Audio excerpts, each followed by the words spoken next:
এখন সাইদা আমার মনে হচ্ছে সালার সাথে আপনার বিয়ে দিয়ে সত্যি তার কপাল পুড়েছে। অন্তত মনোক্ষুব্ধ হলেন তিনি। এমন প্রচণ্ড শীতেও গ্লাস ভর্তি ঠান্ডা পানি নিয়ে একশ্বাসে খেয়ে ফেললেন। তার এমন নীরবতায় ইমামারও অনেক কষ্ট লাগলো। গতরাতে সে ইমামাকে কত কিছুই না বলল, আর এখন সাইদা আমার সামনে বলার জন্য তার কাছে একটা শব্দও নেই। সে কতটা মূল্যবান এটা বোঝানোর জন্য তার কাছে কোনো কথাই নেই। অথবা সে তার খেয়াল রাখবে এজন্য ওয়াদা করবে, কিংবা কোনো সান্ত্বনা দেবে বা অন্য কিছু বলবে। জবাবে তো কিছু একটা বলা উচিত ছিল তার।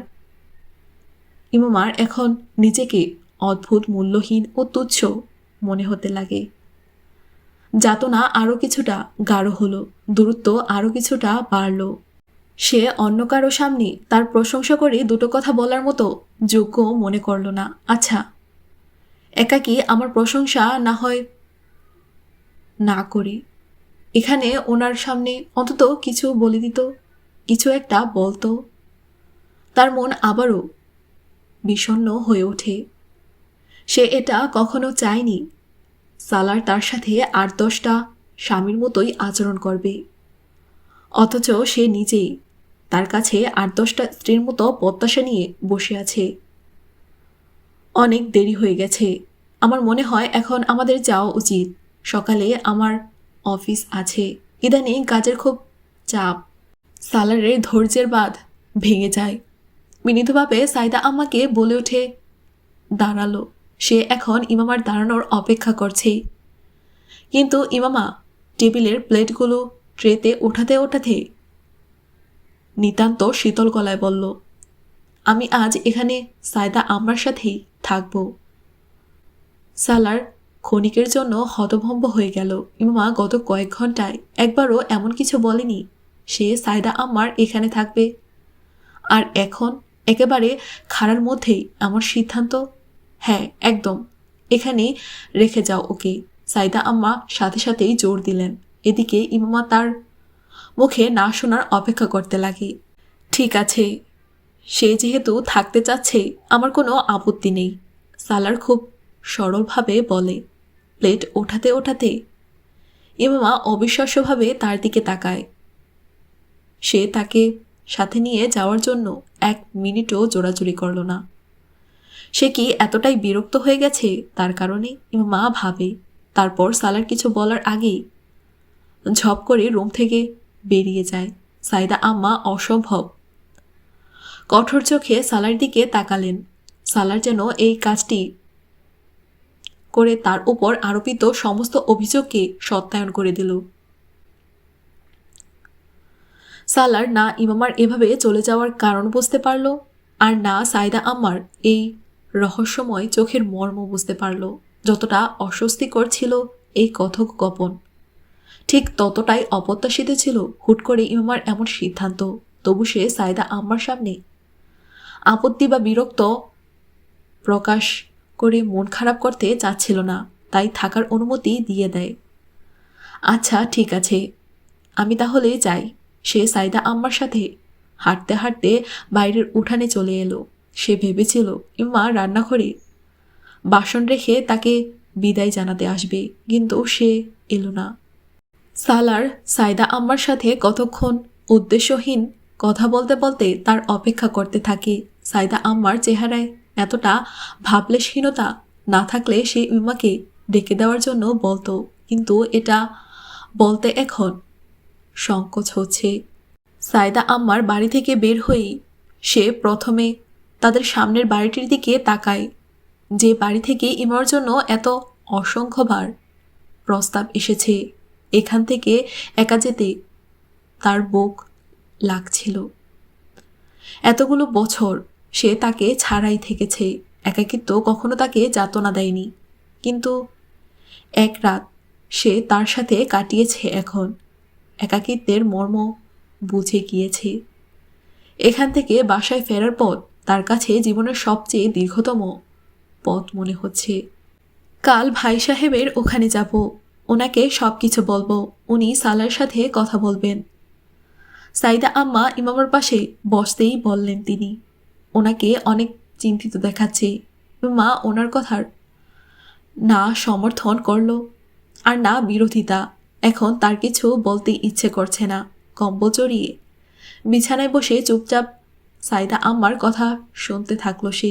ঠিক আছে, এখন ঘুমিয়ে পড়ো বেটা, ভোরে সাহারিতে উঠতে হবে। সাইদা আম্মার হঠাৎ সেহরির কথা মনে পড়ে। বিছানা ছেড়ে রুম থেকে বেরোতে বেরোতে সাইদা আম্মা জিজ্ঞেস করলেন, লাইট নিভিয়ে দেব? প্রশ্নটি শুনতেই তার মাথায় যেন কিছু একটা বিস্ফোরিত হলো। সেই বিস্ফোরণে ধুম করে গত রাতের কথা মনে পড়ে যায়। না থাকুক। ভেজা গলায় বলতে বলতে সে বিছানায় শুয়ে পড়ে। সাইদা আম্মা দরজা বন্ধ করে চলে গেলেন। রুমের নীরবতা তাকে সালারের কথা মনে করিয়ে দেয়। হ্যাঁ, ভালোই তো আমি নেই। লাইট জ্বালিয়ে আরামে ঘুমাবে এখন, এটাই তো চাচ্ছিল সে। আবারও তার যন্ত্রণা হতে লাগে। তখনই তার ফোন বেজে ওঠে। মুহূর্তের জন্য ইমামা রক্তপ্রবাহ তীব্র হয়ে গেল। সালার অবশেষে তাকে কল করেছে। প্রচণ্ড অভিমানে ফোনটি টেবিলের ওপর ছুঁড়ে মারে, সাথে নিয়ে গেল না। আর এখন আমার কথা মনে পড়ছে। তার যাতনা এখন রাগে রূপান্তরিত হতে শুরু করেছে। আমি এমন কেন করছি? শুধু শুধু তিলকে তাল বানাচ্ছি।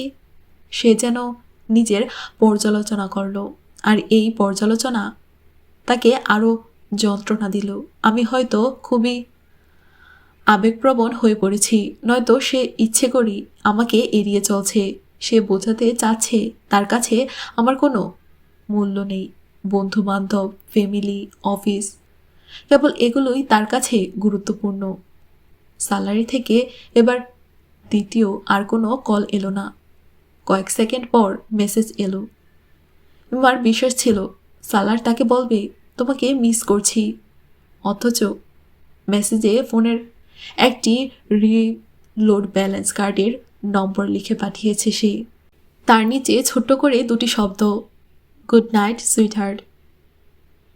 প্রথমে তার প্রচণ্ড রাগ হচ্ছিল, আর এখন প্রচণ্ড কান্না। আগেও তার চোখে সালার সিকান্দারের চেয়ে খারাপ কেউ ছিল না, আর এখনও তার চেয়ে খারাপ কাউকে মনে হচ্ছে না। আপনার সাথে কথা বলাও, আমি আর তৈয়িবাও তার সাথে কথা বলি। বিয়ে করে ফেলেছ, তাকে ঘরেও নিয়ে এসেছ। এখন আমাদের জন্য কি কোনো কাজ বাকি আছে নাকি নেই? সিকান্দার ওসমান সালাম কালামের পর সুযোগ পেয়েই বলে ওঠেন। সে আজ তার বাবার বাড়িতে আছে। সালার একটু ভেবে বলে, তো প্রিয় পুত্র, তুমিও তোমার শ্বশুর বাড়িতেই থেকে যেতে। মুখ উঁচিয়ে বাসায় চলে এসেছো কেন? সিকান্দার তাকে ধমকালেন। প্রত্যুত্তরে সে হাসল। মাম্মি পাশেই? সে প্রসঙ্গ পাল্টায়। হ্যাঁ, কেন? কথা বলবে?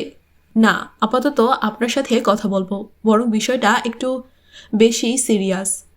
সিকান্দার একদম সোজা হয়ে বসে পড়েন।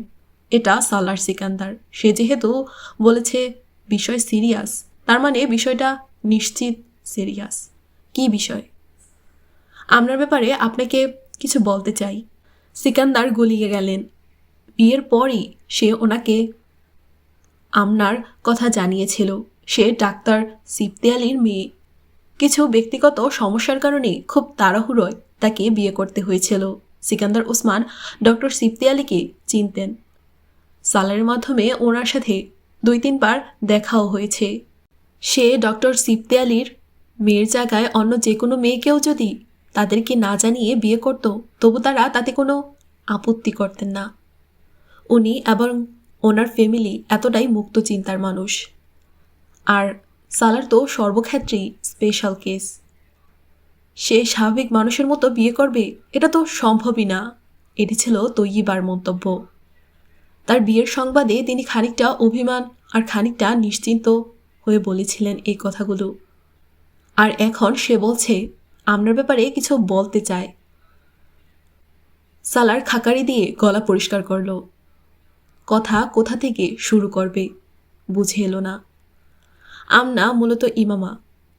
জীবনে কোনো কিছুতে সে কখনো ভূমিকা টানেনি। আজ কিভাবে টানবে? অপর পাশে একদম নীরবতা। ছেয়ে যায়। সিকান্দারের মনে হলো উনি হয়তো ভুল শুনছেন। মানে কি?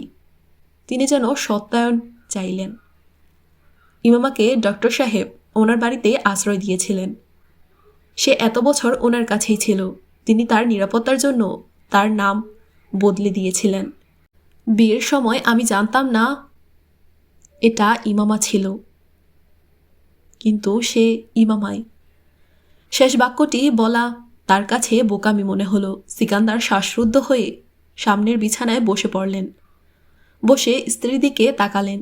তৈয়বা তখন স্টার প্লাসে টিভি শো দেখছিলেন। আর এটা ভালোই ছিল, নয়তো এই বিস্ফোরণ সংবাদ শুনে তিনিও অস্থির হয়ে যেতেন। সিকান্দার ওভাবেই শ্বাসরুদ্ধ হয়ে খালি পায়ে বেডরুম থেকে বেরিয়ে বাইরে চলে এলেন। তৈয়বা অবাক চোখে ওনাকে এভাবে তাড়াহুড়ো করে বাইরে যেতে দেখেন। এই বাপ ছেলের রোমান্সই শেষ হয় না। আজকে 2 ঘন্টা লাগিয়ে তারপরই ফিরবে। তৈয়বা খানিক অভিমানী হয়ে ভাবেন। পুনরায় টিভি শোতে মগ্ন হয়ে গেলেন। এদিকে বাইরে লাউঞ্জে সিকান্দার ওসমানীর 14 স্তর আলোকিত হয়ে গেছে। ওনার মাথায় যেন আকাশ ভেঙে পড়েছে। তিনি একটু আগেই তৈয়বাকে তার ছোট ছেলের সেটেল হওয়ার খুশির কথা বলছিলেন, তার অলিমার প্ল্যান করছিলেন, কিন্তু তিনি সাময়িকভাবে ভুলে গিয়েছিলেন এটা তার ছোট ছেলে সালার সিকান্দার। সালারের সাথে টানা 2 ঘন্টা কথা বলে তিনি বেডরুমে ফিরে এলেন। এসে দেখলেন তৈয়বা ঘুমিয়ে পড়েছে। কিন্তু ইতিমধ্যে সিকান্দার ওসমানের ঘুম ও স্বস্তি দুটোই বিদায় নিয়েছে। ইমামা প্রায় 2:30টার দিকে অ্যাপার্টমেন্টে পৌঁছালো। তাকে ডক্টর সিপ্তি আলীর ড্রাইভার নামিয়ে দিয়ে গেছে।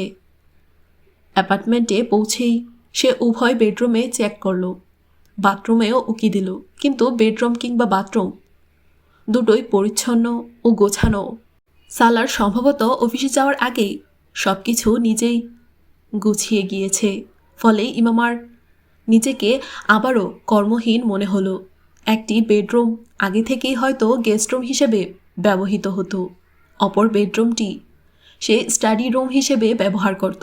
সেখানে বইপত্রে ঠাসা একটি র্যাক। বাকি র্যাকগুলোতে সিডি ও ডিভিডির স্তূপ জমে আছে। বসার রুমের র্যাকগুলোতেও সিডি ও ডিভিডি ভরে আছে, কিন্তু সেখানে এর তুলনায় অল্পই। রুমে কিছু বাদ্যযন্ত্রও পড়ে আছে। পাশের একটি স্টাডি টেবিল, তাতে একটি কম্পিউটার রাখা হয়েছে। ওই স্টাডি টেবিলটি ওই রুমের একমাত্র জায়গা যেখানে কাগজপত্র, ফাইল এবং ডেস্ক অর্গানাইজার এলোমেলোভাবে পড়ে আছে। সালার যাওয়ার আগে হয়তো সেটা গোছাতে ভুলে গিয়েছে, কিংবা সে তাড়াহুড়োই ছিল। একবার তার মনে হলো কাগজগুলো গুছিয়ে রাখি। একটু পর সে এই ইচ্ছা মাথা থেকে ঝেড়ে ফেলল। তার ভয় হলো এই কাগজ সে সালারের মতো এত নিখুঁতভাবে করতে পারবে না। আর যদি কোনো কাগজ উল্টোপাল্টা হয়ে যায় তাহলে? সে দরজা লাগিয়ে বাইরে বেরিয়ে এলো। ফ্রিজ এবং ফ্রিজারে খাবার অনেক কিছুই আছে। তার ধারণা এর মধ্যে 90% খাবারই ফোরকান ও নওশিনের আপ্যায়নের ফলাফল। সালারের ব্যক্তিগত কেনা জিনিসের মধ্যে ছিল ফলমূল, ড্রিঙ্কস, অল্প বিস্তর কৌটা ও প্যাকেটজাত আইটেম। সে কয়েকটা কৌটা বের করে দেখল। সেগুলোর প্রায় সবই সি ফুড বা সামুদ্রিক খাবার। ইমামা শুধু একটি খাবারই অপছন্দ করত, আর তা হলো সি ফুড। অথচ রোজা না থাকলে সে কৌটার গায়ে আঁকা চিংড়ি ও কাঁকড়ার ছবি দেখে একটু খেয়ে দেখার কথা ভাবত। এতটাই লোভনীয় দেখাচ্ছিল সেগুলো কৌটার গায়ে। সে অন্তত হতাশ হয়ে কৌটাগুলো পুনরায় ফ্রিজে রেখে দেয়। নিশ্চয়ই সেগুলো সাজিয়ে রাখার জন্যই কিনে আনেনি। কিনে যেহেতু এনেছে, তার মানে এগুলো সে খায়। তার খারাপ মুড আবারও খারাপ হয়ে গেল। তার ব্যাপারে এমন আর কি কি তথ্য বাকি আছে? সে রান্নাঘরের আলমারিগুলো খুলে খুলে দেখে, লাগিয়ে দিল। বুঝতে পারল এই রান্নাঘরে ফ্রিজ ছাড়া কেবল কয়েকটি আলমারি আর র্যাকই আছে। এছাড়া আর কিছুই নেই।